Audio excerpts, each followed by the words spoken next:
들리세요? 네, 들리면, 네, 고맙습니다.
안녕하세요.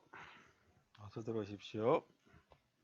이제 그 논리회로 시간과 유사한 오늘 수업이 되겠습니다.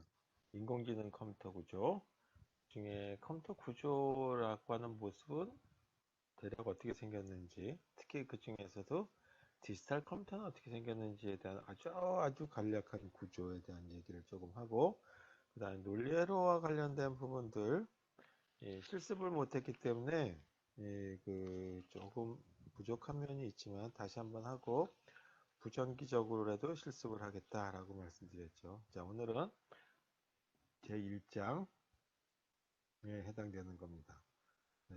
제 그 책에 해당되는 거는 제가 아직 그 영문판으로 되어 있는 PDF 파일을 올리진 않았는데 조만간에 이번 주 안에 올려놓도록 하겠습니다. 이 클래스에.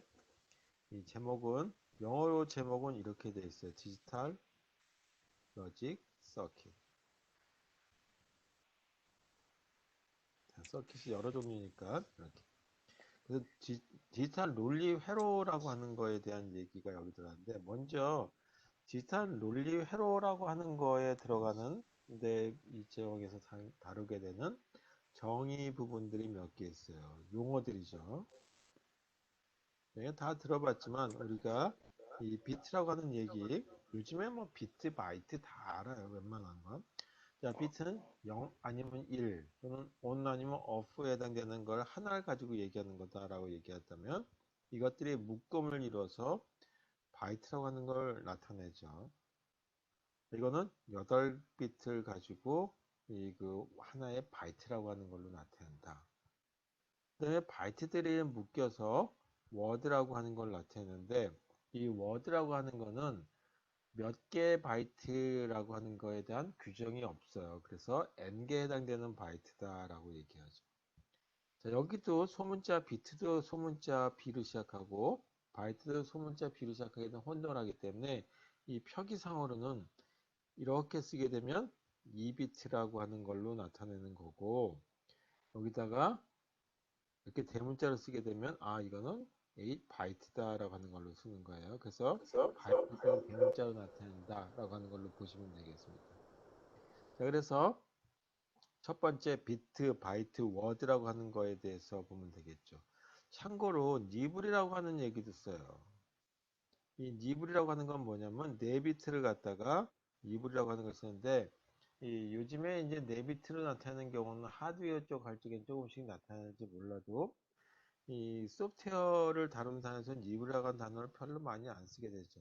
그래도 뭐 일단 니브라고 하는 단위를 사람들이 만들어 쓰고 있다라고 하는 걸로 보시면 되겠죠. 그 다음에 또 하나가 이 디지털이라고 하는 얘기와 그 다음에 아날로그라고 하는 얘기를 한번 차이점을 한번 보자. 디지털이라고 하는 얘기는 무조건 숫자로 나오면 디지털이고 그 다음에 이제 그 숫자가 아니라 뭔가 이제 그뭐 바늘이 쭉뭐 탁탁 바늘이 움직이면은 무조건 아날로그 숫자가 안 나오면 아날로그 그렇게 얘기할 수 있는 건 아니고 이 분명한 차이점은 이거에 대한 차이점의 근본은 물리량의 개수다라고 하는 걸로 나타낸다고 얘기했었어요. 그래서 디지털이다라고 한다면 이건 한정되는 물리량 한정되어 있는 물리량의 개수 를 갖고 있을 때 디지털이라고 하고 이거는 무한계의 물리량으로 되는 거죠. 이런 물리량 개수로 됐을 때 아날로그라고 얘기한다. 내가 지금 항상 이제 얘기하는 거지만 초침이라고 하는 시계가 이렇게 가고 있는데 이렇게 생긴 시계다라고 한다면 무조건 아날로그다라고 얘기할 수가 없다 이거죠. 이 바늘이 초침이 턱 12시를 가리키는 부분에서 0이다. 그 다음에 다시 한 칸을 딱 띄는 경우가 있죠. 그러면 그 다음에 또 한 칸을 띄고 하게 되면 몇 개에 해당되는 물리량이 있냐면 전체 60개가 있겠죠. 60초로 나타내니까. 이게 한정되어 있는 물리량이란 말이야. 그런 경우는 디지털이라고 얘기한다. 그런데 이 시계가 이렇게 생긴 것이 아니라 옛날에 째깍째깍째깍 가는 그런 시계처럼 그냥 쭉 이렇게 흘러간다라고 한다면 여기에 물리량이라고 하는 0초에서부터 1초 사이에는 무한히 많은 어떤 공간이 있죠, 여기에. 그래서 여기에도 무한히 많은 공간이 있기 때문에 이런 경우를 뭐라고 얘기하냐면 아날로그라고 얘기한다. 그래서 같은 바늘이 간다 그래가지고 무조건 아날로그고 바늘이 없으면 디지털이다. 그거는 완벽한 얘기는 아니다라고 하는 걸로 보시면 되겠습니다. 자, 그러면 우리가 얘기할 거는 뭐냐면 이런 환경에서 디지털이라고 하는 신호를 가지고 쓰게 될 것이요. 그래서 아날로그 컴퓨터를 만들려고 하는 것이 아니라 디지털 컴퓨터라고 하는 걸 쓴다. 그러면 아날로그 컴퓨터 말고 디지털 컴퓨터에서는 장점도 있지만 단점도 있어요. 아까처럼 0에서 1초 사이에 초반을 나타내는 게 아니라 0.0000001초까지 하나하나 사람 눈으로 볼 수 있을 정도로 세밀하게 된다. 아니면 음성에 해당되는 걸 갖다가 보는데 이 어떤 범위가 벗어나면 그거보다 한 옥타브 높다, 한 옥타브 낮다 그렇게 얘기하는 것이 아니라 아주 귀가 민감한 사람은 그 차이 민감한 차이를 느낄 수 있을 거란 말이에요. 그래서 이 뚝뚝 어떤 신호가 없어지는데 디지털 신호를 쓰게 되면 이 그 신호의 어떤 그 이 약간의 변화가 있다 보니까 신호가 사라지는 현상, 신호의 사라짐 현상이 발생할 수가 있겠죠. 원래 이렇게 생긴 신호였는데 아날로그였는데 이렇게 된 걸 갖다가 디지털로 바꿔서 아 여기는 여기까지만 쓰고 아 이 범위네 그럼 여기까지만 쓰겠다. 이 범위는 여기까지만 쓰겠다.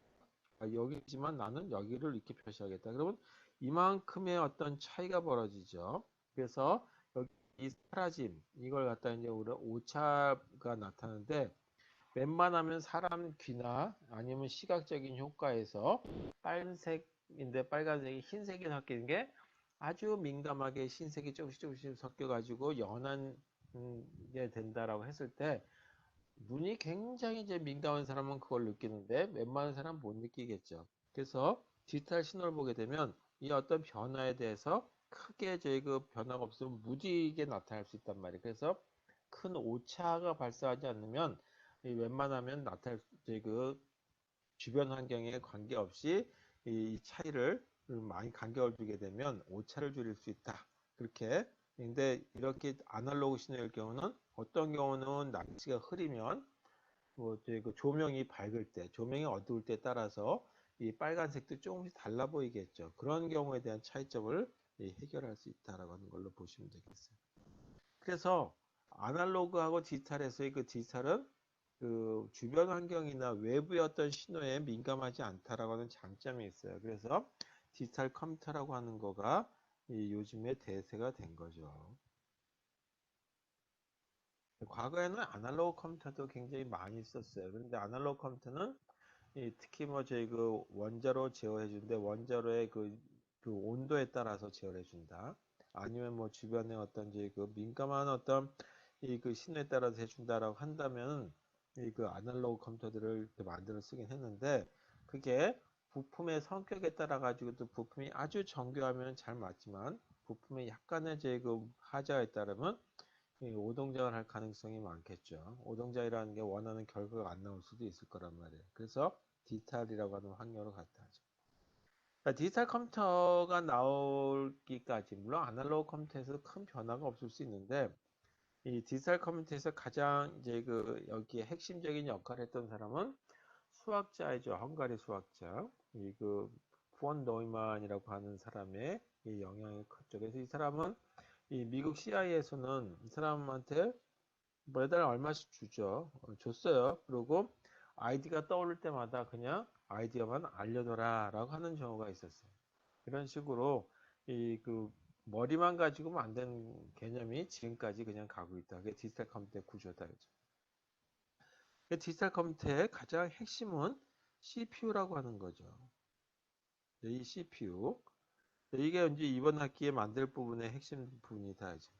그리고 가장 큰 문제가 뭐냐면 여기에 이제 메모리가 있는데 이 메모리와의 그 연결을 이렇게 이 선로로 연결해서 주고받거니 하게 되죠.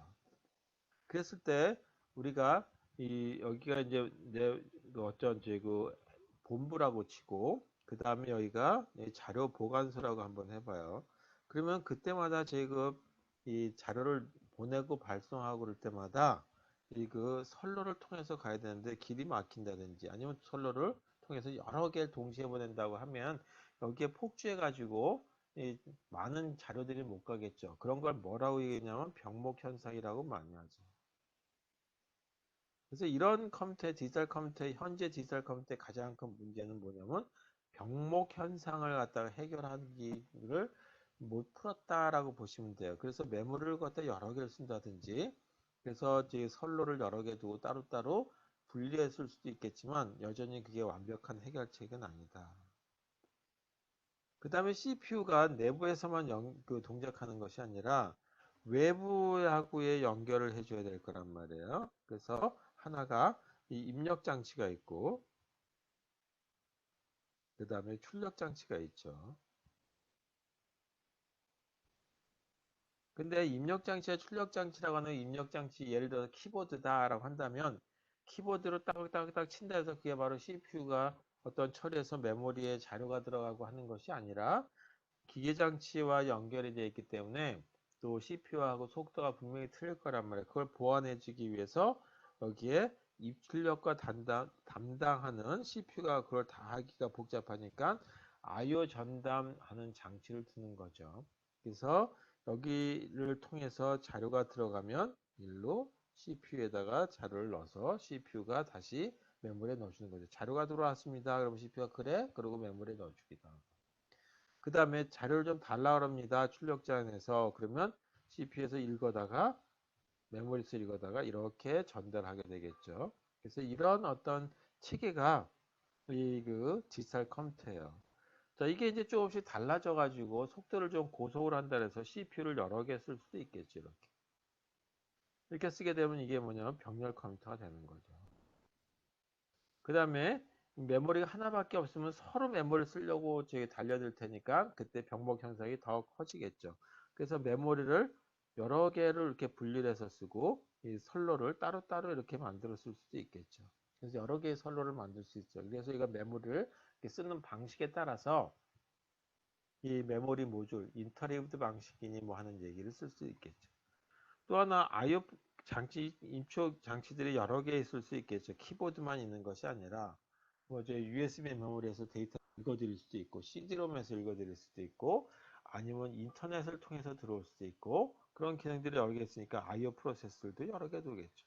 그래서 그것들이 서로 간에 별도로 연결해 가지고 이렇게 병렬 컴퓨터하고 통합해서 만들어지는데 여전히 핵심적인 구조는 아까 얘기한 이런 부분, 지금 파란색으로 표시하는 이 부분에 해당되는 거를 중복해서 사용하는 거다라고 하는 걸로 보시면 되겠어요. 자, 이렇게 생긴 걸로 이 핵심이 만들어졌다라고 하는 걸로 보시면 되겠습니다. 이게 바로 이 디지털 컴퓨터의 핵심 아이디어고 여기서 이 물성을 하는 사람은 CPU의 속도를 어떻게 높일 것이냐. 그래서 이걸 물성 가지고 얘기할 수도 있겠죠. 메모리에 대한 물성에 대한 거나 아니면 직접도에 대해서 얘기할 수도 있겠죠. 이것도 직접도에 대해서 얘기할 수 있죠. 뭐 이런 식의. 그 다음에 IO 입력 장치는 새로운 입력 장치들이 많이 만들어지죠. 처음엔 키보드만 쓰다가 그 다음에 마우스가 나오다가 그 다음에는 또 이제 음성 입력 장치가 나오다가 뭐 여러 가지 이 장치들이 계속 개발되고 있어요.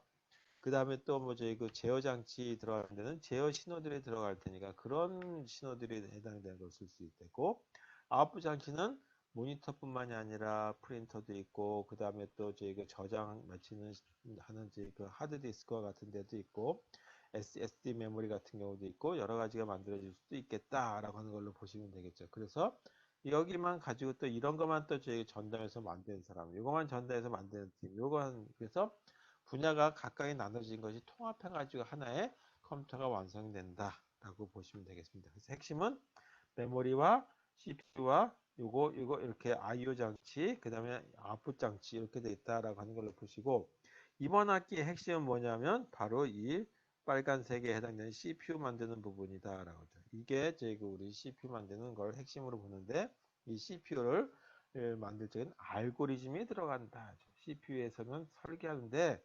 알고리즘이지 이 과거에처럼 어떻게 이 반도체 설계를 하기 위해서 이 칩 설계를 어떻게 할 것이냐라고 하는 거가 여기 핵심은 아니다라고 보시면 되겠습니다. 자, 이렇게 해서 일단 용어 부분에 대한 걸 봤다고 한다면 이제는 뭐를 봐야 되냐면 이 디지털 컴퓨터를 다룰 거기 때문에 디지털 컴퓨터에서 사용되는 어떤 회로 기본적인 소자들에 대한 걸 보자. 그래서 디지털 컴퓨터에 해서 사용되는 소자들 그렇게 얘기할 수 있겠죠. 부품들이죠.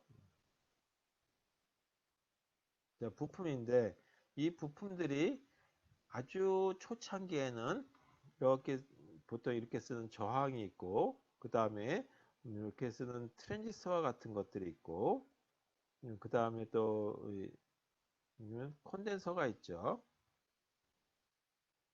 이렇게 저희가 연결해 가지고 하나의 부품이 되죠. 뭐 코일도 있고 이렇게 해가지고 전체적인 회로가 구성됐었어요. 초창기에 뭐 저희 그 하다못해 이 그 광석 라디오 아니면 이제 이 디지털 라디오 뭐 이런 걸 꾸미는 쪽에 이렇게 저희 부품들이 사용됐었는데 이제는 이런 것들이 다 필요 없다 이거죠. 뭐만 필요하냐면 트랜지스터만 가지고 가면 되죠.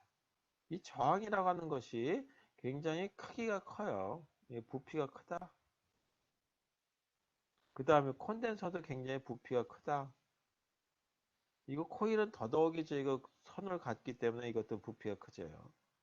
그래서 이 기능들을 저항의 기능을 이같이 트랜지스터를 한번 만들어 볼 수 있고 그 다음에 이 콘덴서 기능도 트랜지스터로 저희가 변형시키고 이렇게 해서 이거만의 회로 트랜지스터만의 회로를 가지고 구현하는데 그 트랜지스터만의 회로들 가지고 이제 이 전체적인 회로가 구현됐을 때 TR 회로 이렇게 이게 기본 소재가 됐었죠.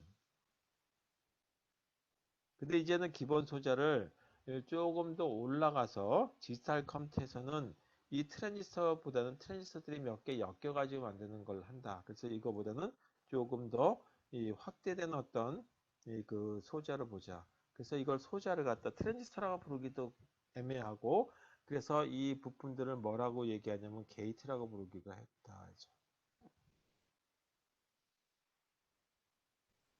자, 이렇게 트랜지스터도 아니고 게이트라고 하는 이름은 저희 그 문이다라고 하는 걸로 그냥 받아들이시기보다는 디지털 회로를 구현하는 하나의 이 소재 단위로 보시면 되겠어요. 네, 여러 가지 그 게이트들이 있는데 그 게이트들에 대한 것들은 그렇다면 어떻게 나느냐. 이 소자들이 아까도 트랜지스터라고 하는 소자가 있었다라면 그 트랜지스터도 여러 가지 구분되어 있어요. 뭐 어떤 경우는 NPN, PNP 이렇게 대표적으로 나눠지는가 하면 때로는 또 저희 그 모스 트랜지스터 그 다음에 그또 조금 더 올라가면 NMOS, PMOS 뭐 이런 식으로 또 구분하기도 하죠. 그런 식으로 나타나듯이 이 그런 그 트랜지스터들을 이용해서 한 묶음을 만들어서 논리회로에 동작하기 위한 것들. 그래서 논리 동작을 위한 소자를 게이트라고 부르겠다. 자, 그래서 논리 동작을 위한 소자라고 하는 거죠.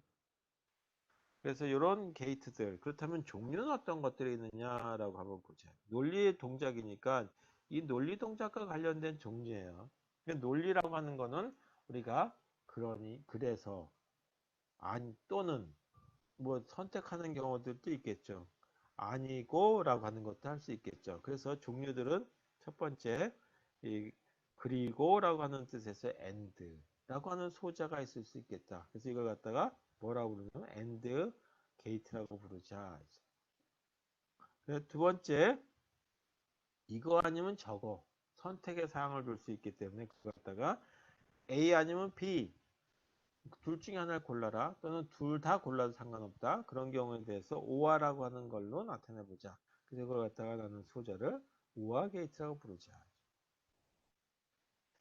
그래 세 번째는 아니고라고 하는 걸 쓸 수 있죠. 그거에 반대되는 걸로 한번 해봐라 라고 하는 거. 그래서 그걸 not이라고 하는 걸로 나타내 보자. 그래서 not이라고 하는 동작을 나타내는 걸 갖다가 not gate라고 부르자. 자, 이게 기본적인 거죠.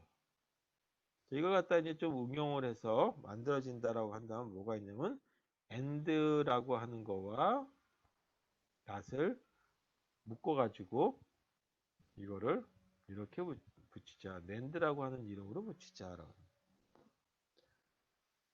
그 다음에 우아라고 하는 거와 not을 붙여서 노아라고 하는 하나의 게이트를 만들자. 그 다음에 어떻게 하냐면 and, or 뭐 이런 것들을 엮어가지고 이 어떤 것들을 선택하는 걸로 한번 만들어 보자. 그래서 is or라고 하는 걸 만들었어요.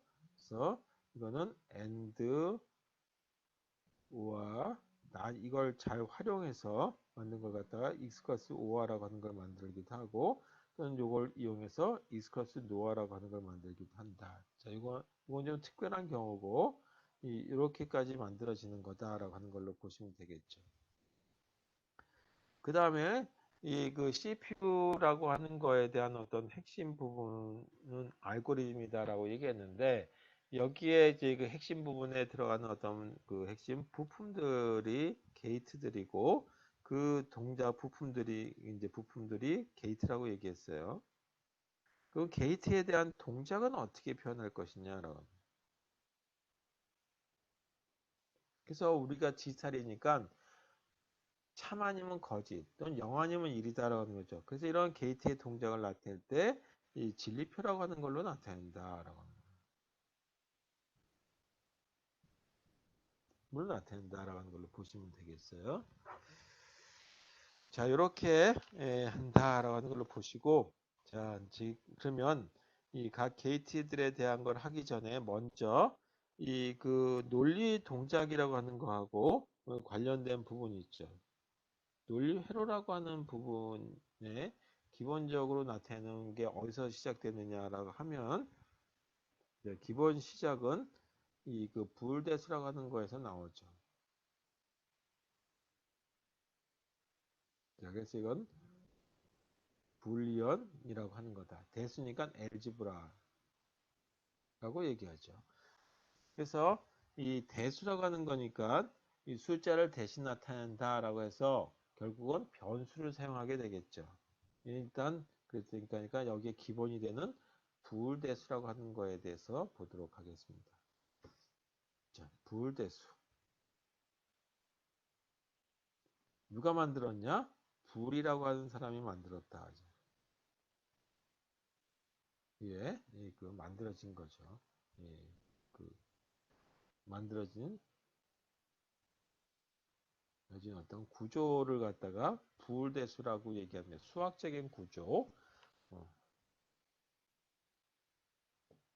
자, 이런 걸 하게 되면 항상 뭐가 만들어지냐 하면 내가 만드는 수학적인 구조에 대한 걸 하기 위해서 이 정리라고 하는 걸 만들게 됐죠. 정리. 증명을 할 수 있는 정리. 시어리엄이라고 하는 게 만들어져요. 정리. 그 정리라고 하는 게 시어리엄인데 이 정리를 하게 되면 정리가 너무 커서 하나 증명하기가 어려우면 뭐든지 문제가 너무 크면 작게 좀 나누고 나서 그걸 합치게 되죠. 그런 식으로 정리가 너무 그 금방 나올 수 있는 것들을 이제 만들고 그 다음에서 바로 나올 수 있는 걸 갖다가 이 따름 정리라고 얘기하죠. 자, 그리고 정리 전에 나오는 것들이 있는데 그런 것들이 여러 가지 있어요. 그 레마라고 하는 걸로 이제 나오기도 하고 근데 여기에 필요한 부분이 뭐냐면 공리라고 하는 부분이 들어간다. 그래서 정리라고 하는 거나 이런 것들은 다 뭐가 필요하냐면 증명이 필요하죠. 근데 공리는 엑시엄이라고 얘기해요. 근데 공리는 너무 당연해서 증명이 필요 없다.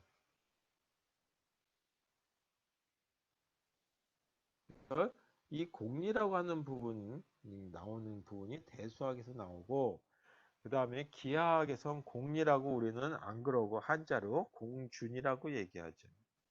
근데 공리라고 하는 거는 증명이 필요 없으니까 이런 증명이 필요 없는 공리들을 어디서 나오기 시작하냐면 부울대수와 관련된 공리가 필요하겠다.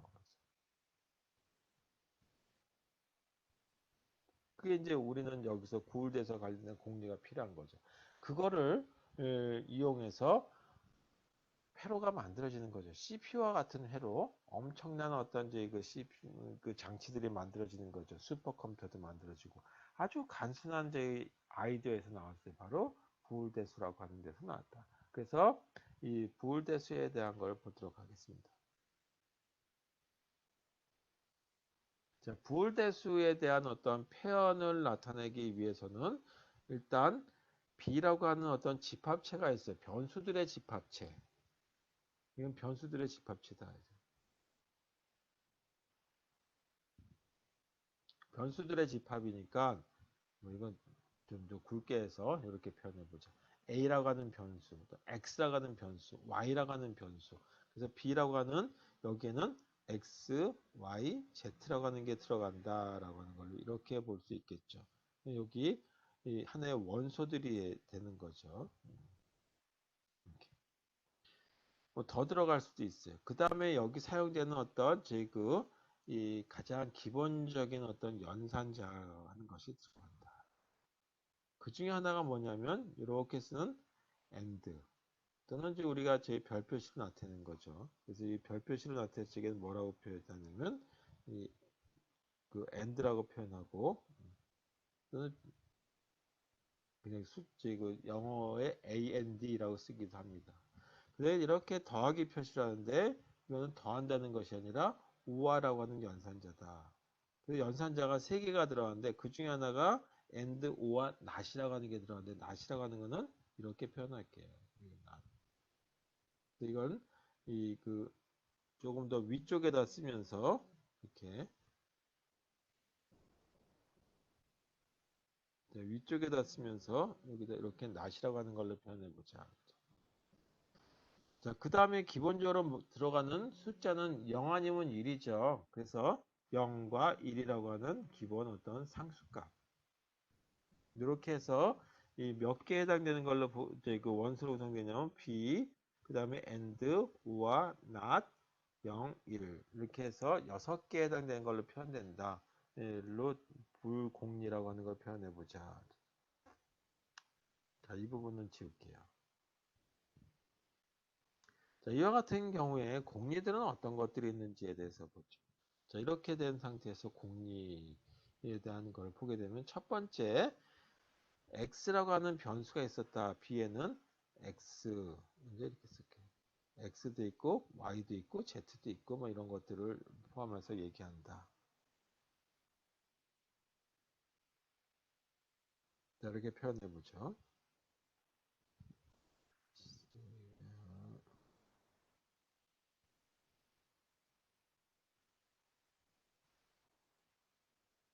자, 이렇게 됐다라고 하고 x라고 하는 변수니까 여기다가 5화라고 하는 걸 더하기로 표시한다 그랬죠. 0이라고 하는 어떤 상수값하고 5를 했을 때 결과는 x가 나온다라는 걸로 보시면 되겠다. 자, 두 번째 공리 중에 하나는 x라고 하는 변수가 있는데 여기에다가 and를 0이라고 하는 거하고 거짓이라고 하는 걸로 봐도 되겠다. 이렇게 됐을 때 결과는 뭐가 나오냐? 0이 나온다. 자, 이런 공리인데 이거에 대한 거는 증명을 따로 할 필요 없다. 이렇게 되는 거죠. 세 번째는 1이라고 하는 거하고도 한번 해보자. 그럼 1이라고 하는 거면 이 변수 x하고 상관없이 5화를 하게 되면 항상 참이니까 x가 참이던 거짓이던 하나가 참이면 그냥 참이 나온다. 이런 식의 걸 하나 보자. 또 이번에는 AND를 했을 때 결과는 x 값에 따라서 결과가 나온다. 라고 보시면 되겠죠. 자, x, 5와 x. 자, 이와 같은 게 일반적인 대수학에서 보게 되면 2x라고 하는 걸 표현하는데 우리 저희 그 디스탈에서는 이 부울공리에서는 두 번, 세 번, 뭐 몇 번을 하든 간에 x를 5화를 여러 번 해도 그냥 x다. x and x를 하게 되면 우리가 이걸 곱하기를 보게 되면 x의 제곱이 되는 거죠. 근데 이 똑같은 거를 반복 and를 하게 되면 그냥 하나 한 걸로 축약이 된다. 라고 하는 걸로 보시면 되겠어요. 자, 그 다음에 x하고 x 프라임 이게 이제 이게 x가 참이면 요건 거짓이 되는 거죠. 그래서 이렇게 하나의 전체 집합을 본다면 요게 x라고 하는 부분이다라고 한다면 요건 x 프라임에 해당되는 게 되는 거죠. 이걸 집합으로 보게 되면 이렇게 보통 쓰죠. 컴플리멘트라고 하는 걸로. 따라서 그거는 두 개를 더하는 그 합이 되는 거기 때문에 전체의 집합이 된다. 전체라고 하는 건 항상 1이다라고 하는 걸로 보시면 되겠어요. 자, 그 다음 여덟 번째 x하고 그 다음 x 프라임이라고 하는 거를 AND를 했을 때 결과는 어떻게 나오냐면 하나는 참이고 하나는 거짓인데 참이고 그리고 거짓 논리적으로 맞지 않죠. 그런 경우는 믿을 수가 없다. 0이다. 그 다음에 x하고 y라고 하는 게 있다라고 했을 때 두 개의 변수 부울대수에 속하는 이 변수를 x, 5와 y를 했을 때나 y, 5와 x 했을 때나 똑같다. 교환 법칙이 성립한다라고 하는 뜻이에요. 물론 x하고 y를 AND 했을 때나 y하고 x를 AND 했을 때 교환 법칙이 성립한다라는 걸 보시면 되겠죠. 11번째는 x하고 y하고 z 이렇게 y하고 z를 먼저 연산을 하고 z를 연산을 하나 x하고 y 연산을 하고 난 다음에 z를 하나 결과가 똑같다. 결합법칙이 성립한다 라고 하는 뜻이죠. 그 다음에 and에 대한 것도 한번 이렇게 본다면 y하고 z를 먼저 and하고 그 다음에 x를 가지고 연산을 하나 x하고 난 다음에 y를 연산하고 z를 하나 결과는 똑같다. 결합법칙이 성립한다. 세 번째는 x and y와 z 이렇게 됐을 때는 분배법칙이 성립해서 분배법칙이 이렇게 되죠. 그래서 x and y 그 다음에 x and z 하고 난 다음에 가운데 더하기 표시로 되어 있는 5화를 이렇게 쓸 수 있다. 14번째 x, y, z 이거 y하고 z가 and로 표시된 거죠. 이건 어떻게 표현할 수 있냐 하면 이렇게 표현이 된다. x하고 y, 그 다음에 x하고 z. 자, 이렇게 x하고 x를 갖다가 and 이런 결과 하게 되면 x 하나로 줄어든다라고 얘기했죠. 그래서 x 제곱이 아니라 x, 그 다음에 y하고 x 이렇게 된다. 그래서 또 교환법칙이 성립하니까 이런 걸로 축약이 된다라고 하는 걸로 보시면 되겠습니다. 15번째 x하고 y에 대한 걸 전체를 이렇게 썼을 때 우리가 중학교 때부터 배웠던 부분이에요. 드몰간의 법칙이라고 하는 거. 이게 이 하나하나 내부로 들어가서 그 변수에 해당되는 부분들은 x 프라임이 되고 y 프라임이 되고 여기에 5화로 되어 있는 건 and가 된다. 네, 16번째 그렇다면 x하고 y를 and를 했을 적의 결과는 x 프라임하고 y 프라임인데 여기가 5화로 된다라고 하는 거죠. 자, 마지막 하나 공간이 없으니까 여기다 적을게요.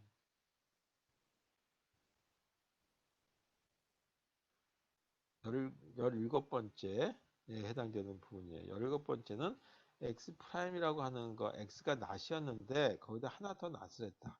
아니오에 아니오를 두 번 하게 되면 원위치가 되는 거죠. 부정의 부정은 긍정이다 라고 하는 거에 대한 걸로 표현된다. 자, 이렇게 해서 나타내는 부분이다라는 걸로 보시면 되겠죠.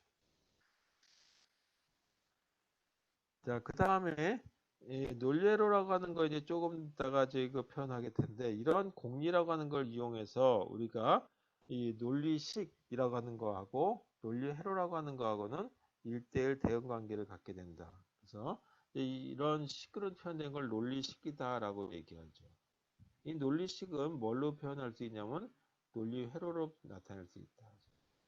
그 논리회로로 된 건 다시 역으로 이렇게 논리식으로 표현될 수가 있어요. 그러니까 이게 간략화됐다라고 한다면 회로도 간략화된 회로가 되겠죠. 간략화된 어떤 식이다라고. 그래서 이렇게 표현된다 이거죠. 그럼 간략화된 회로는 간략화된 식으로 표현될 거란 말이에요. 그래서 우리가 필요로 한 건 뭐냐면 어떻게 간략화할 것이냐라고 하는 부분입니다. 그 다음에 이 부분도 어떻게 하면 간략화할 것이냐라고 하는 게 핵심 부분이 되겠죠. 그래서 간략화해준 부분은 뭐를 이용하냐? 간략화 방법. 간략화 방법은 여러 가지가 있지만 이 가장 이제 그 대표적인 방법은 원칙은 이 불공리를 이용한다.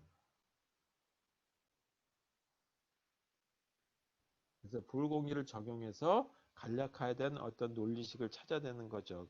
간략화된 회로가 얻어진다. 간략화된 논리식이 찾아진다라고 하는 거죠. 자, 이렇게 된다. 자, 예를 들어서 하나 보죠. F라고 하는 어떤 이제 출력을 또는 이제 논리식의 어떤 결과를 얻기 위해서 변수가 A, B, C 이제 지금은 대문자로 한번 써볼게요. 그 다음에 A, B, C 프라임이라고 하는 하나의 항과 A 프라임, C라고 하는 이렇게 생긴 세 개의 항으로 이루어졌다. 저렇게 된 걸 갖다가 간략화된 어떤 간략화하시오 라고 한다면 공리를 한번 적용해 보자 이거죠. 그래서 다시 한번 써볼게요. 그러면 A, B, C 이제 AND는 이제 여기 점 찍는 걸 빼버릴게요. 혼동의 어떤 변수의 혼동이 없다면 이렇게 쓰겠다. 이제. 자, 이렇게 썼다라고 한다면 간략화하기 위해서 일단 A하고 B가 공통으로 들어왔으니까 A하고 B를 공통으로 빼서 보게 되면 분배 법칙이 성립한다 그랬으니까 이렇게 쓸 수 있다. 이죠. 저렇게 되죠.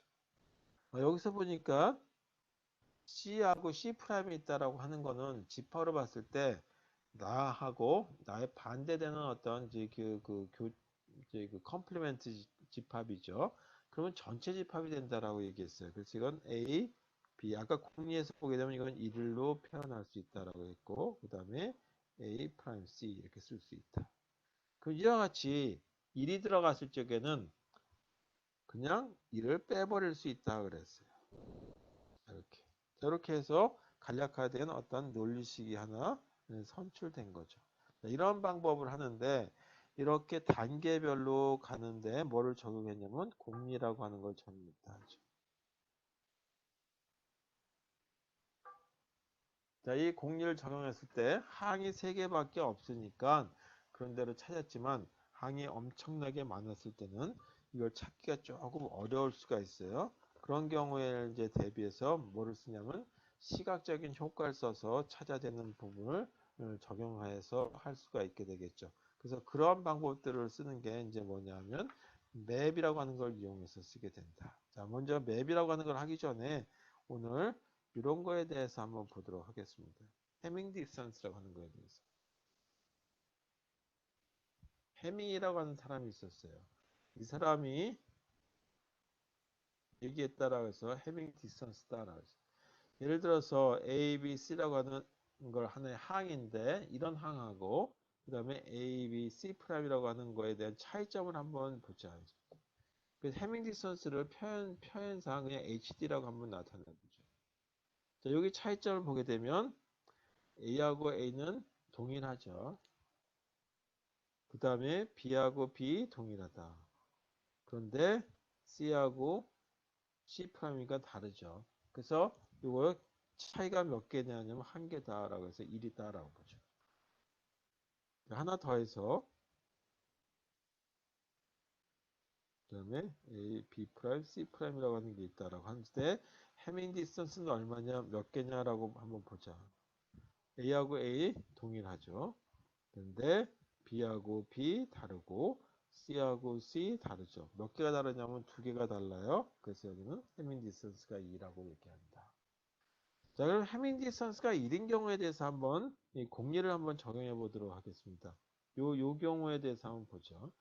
A, B, C, O와 A, B, C 프라임이라고 하는 걸 보게 되면 정리를 해보게 되면 A, B, A, B가 공통인수로 들어갔으니까 A, B, C 플러스 C 프라임.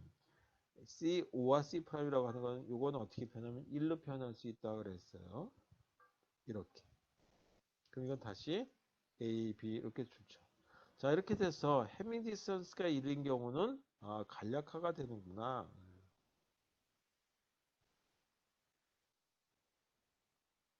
언제? 해밍 디스턴스가 1인 경우. 반면에 해밍 디스턴스가 2인 경우에 대해서 보게 되면 요거를 보게 되면 A라고 하는 걸로 뽑아서 보게 되면 BC 플러스 B 프라임 C 프라임 이렇게 되죠. 이거 간략화할 때는 공리가 없어요. 지금 간략화가 안 된다.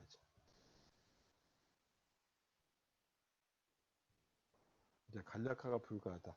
따라서 해밍 디스턴스가 1인 경우는 간략화가 된단 말이에요. 그래서 해밍 디스턴스가 1이라고 하는 걸 측면으로 이 어떤 시각적인 효과를 만들어 보자 라고 해서 만들어진 것이 카르노맵이다라고 하는 거죠. 그 카르노맵이라고 하는 걸 이용해서 논리식을 간략하기 위한 도구가 나타났다. 그래서 논리식을 간략화 도구가 만들어졌는데 이 도구가 뭐냐 하면 첫 번째가 맵이라고 하는 걸 이용하는데 그 맵이 그냥 맵이 아니라 뭐 구글 맵도 있고 그러니까 그걸 갖다가 좀 정확하게 해서 카르노 맵이다. 영어식으로 그러면 카노프 맵이다라고 있는데 뭐, 뭐 줄여가지고 K맵이다라고도 해요. 이렇게 할 방법이 있겠다. 근데 이 맵 방법을 쓰게 되면 변수가 몇 개 정도까지는 돼요. 6개, 5개, 6개까지도 최대 되는데 6개만 돼도 혼동스러워요. 그리고 이 맵 방법을 쓰게 되면 프로그램 하기는 좀 곤란해요. 자동화라고 하는 외에서 다시 말해서 프로그램으로 만들기는 좀 어렵다. 프로그램 적용은 조금 다소 어려운 점이 있다 말이죠. 자, 그래서 이런 것들을 조금 더 변수가 많아도 될 수 있게 만든 게 뭐냐면 태블러 메소드다. 자, 요거에서도 간략화해 줄 수가 있는데 이것도 여전히 이 자동화하기에는 조금 무리가 있어요. 그래도 맵 방법보다 조금 쉽다라고 하는 걸로 보시면 되죠. 이것도 약간 변형이 들어가요. 그래서 이제 이것들을 이 자동화해 줄 수 있는 도구들이 많이 만들어졌는데 그 많이 만들어진 것 중에 하나가 에스프레소라고 하는 이제 도구들. 이런 것들을 이용해서 자동화 도구들이 만들어지죠. 뭐 하는 자동화 도구냐 간략화하기 위한 거. 대표적인 게 뭐냐면 에스프레소.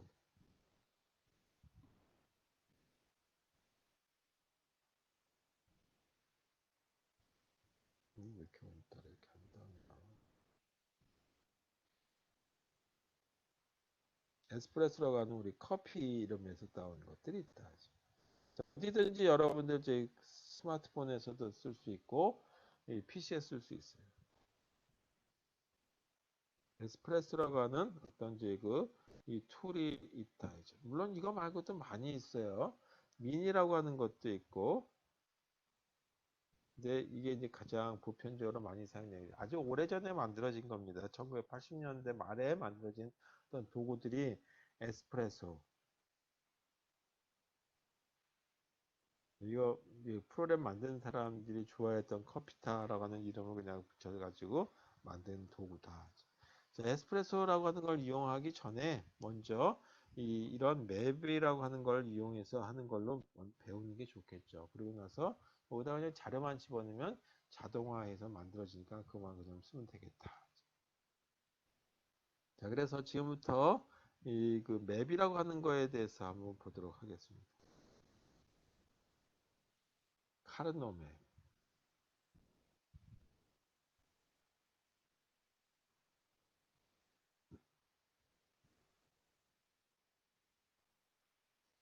저희 여기서 카르노 맵에 대한 거는 뭐를 이제 활용했냐 하면 해밍 디스턴스가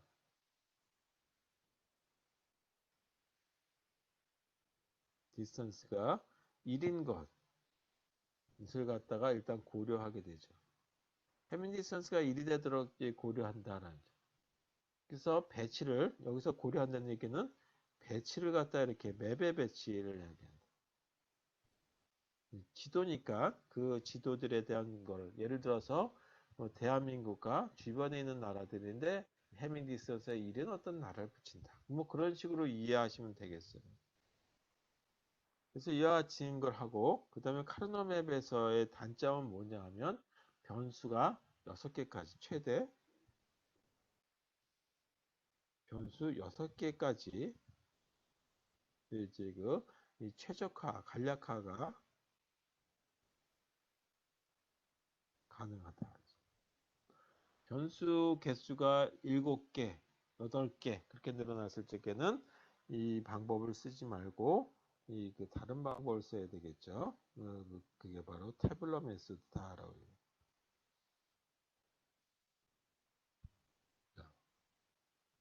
여기 관련된 어떤 용어들이 나오는데 물론 이거 카르노 맵하고 관련된 건 아니고 보통 우리가 논리식을 표현하는 데 관련된 용어들이에요. 아까 빅바이트 뭐 이런 거 하듯이 여기 관련된 용어들이 일단 민텀이라고 하는 게 나옵니다.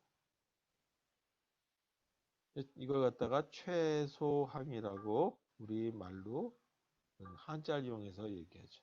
그러니까 최소함이면 최대함도 있겠죠. 그래서 이걸 갖다가 최대함은 맥스텀이다라고 합니다. 근데 이 그 카르노맵에서는 민텀을 위주로 한다라고 하는 걸로 보시면 되겠어요. 그 다음에 또 하나가 뭐냐 하면 프라임 임프리컨트, 그러니까 임프리컨트다라는 거. 이거 갖다가 주항이다라고 하죠. 주항이 아닌데, 이게 주항은 아니고 그냥 항이에요.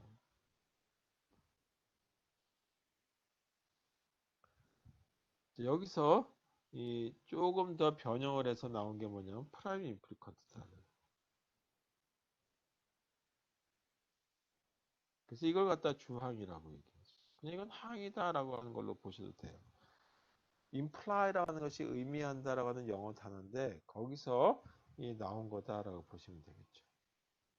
그 다음에 이 프라임 임플리컨트 주항 중에서 필수적으로 꼭 있어야 되는 항이 있어요. 그걸 갖다가 이 필수 주항, 그래서 이센셜이다. 프라임 임플리컨트. 그래서 이건 필수 주항이다. 이렇게 했죠. 그리고 이 해밍 디스턴스 뭐 이런 얘기 이제 했으니까 이런 용어들에 대한 거는 이거에 대해서 보시면서 다음 시간에 다음 주 수업에 요거에 대해서 하고 이 맵에 대한 걸 가지고 이 회로를 간략하게 하는 부분에 대해서 얘기하도록 하겠습니다. 자, 오늘은 한 50분 정도 수업을 했는데 보통 이제 뭐 50분하고 10분 쉬고 또 50분하고 또 10분 쉬고 뭐 이렇게 수업하면 좋겠는데 한 75분 수업하고 15분 쉬고 그렇게 하면 좋겠는데 일단 이제 그 화면 내에 들여다보게 되면 잘 안 되더라고요. 그래서 컴퓨터로 그래서 이렇게 수업하고 이 부정기적으로 실습하도록 하겠습니다. 그래서 부정기적으로 실습하는 거는 필수적인 건 아니고 여러분들 오시면 이제 수요일이 됐던 목요일이 됐던 뭐, 금요일이 됐던 모여서 실습을 하실 분들 하시고 실습을 못 하시더라도 일단 실습 자료에 해당되는 거나 어떻게 했는지에 대한 것들을 우리 실습하게 되면 그거를 녹화해 가지고 여러분들한테 보여주든지 하는 방법을 한번 찾아보려고 하고요. 제가 한다라고 확신하는 건 아니고 녹화된 거를 실습한 내용을 지금 카메라가 없어서 이렇게 일단은 실습하는 거를 대면으로 한번 해볼까 불정기적인 대면으로 해볼까 라고 생각하고 있습니다. 자, 다음 시간에는 카르노 맵을 이용해서 이 간략화 해주는 거 하는데 논리회를 안 들으신 분들이 있어요. 그래서 여기서 이걸 갖다 논리회를 다 할 수 없어서 천천히 하긴 하는데 카르노 맵을 하기 전에 논리회를 안 들으신 분이 있기 때문에 AND, OR, NOT 게이트 그 다음에 NAND, NOR 뭐 이런 게이트들에 대한 모습을 다시 한번 보여드리도록 하고 그리고 나서 카르노 맵에 대한 걸 하고 실습을 하게 되면 그것들을 이용해서 전구에 불이 들어오는 동작을 한번 확인해 보도록 하겠습니다. 이렇게 해서 일단 이제 수업은 오늘은 여기까지 하고 다음 시간에는 이 논리회로에 대한 것들을 조금 더 구체적으로 설명하고 그것들을 간략화해주는 맵에 대한 거를 해서 이 진도를 좀 나가고 그 다음에 요거에 들어간 거 가지고 CPU에 들어가는 조합회로라고 하는 거에 대해서 얘기하고 그게 다 하고 나면 순차회로라고 하는 거에 대해서 얘기하도록 하겠습니다. 뭐 플립플롭 있고 뭔데 그렇게 하고 나면 이제 조금 더 진도가 일사천리로 나갈 수 있을 것 같긴 한데 뭐 진도만 나간다고 되는 것이 아니라 이제 다 이해하셔야 되니까 수업 논리로 안 되신 분도 이해할 수 있게 반복을 한 달 가까이 하게 될 것 같습니다. 자, 이렇게 해서 오늘은 여기까지 하고요. 점심 드시고 여기 오시냐고 고생하셨습니다. 수고하셨어요. 고생하셨습니다. 네, 여기까지 하고 수업 끝내도록 하겠습니다.